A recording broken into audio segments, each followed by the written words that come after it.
How to add music on Messenger notes. Hey, what's up, guys? Welcome back to our YouTube channel and let us get started. First thing first, open up your Messenger application from your device. Then get logged into your Messenger account. Now, here you'll see your note at the story section. You can tap onto it. In my case, I have just added this note. Let's go ahead and delete this and add a new note.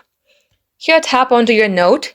And here, type in anything that you would like, then tap share. Just like so, this is how you can do it. In some cases, you might not be able to see the note option. For that, you need to update your Messenger application. So head over to your Play Store.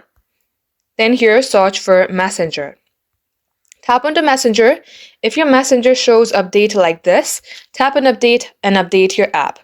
Once done, restart your device and that shall fix your problem. That is all for today, guys. Thank you for watching and we will catch you up in our next upload.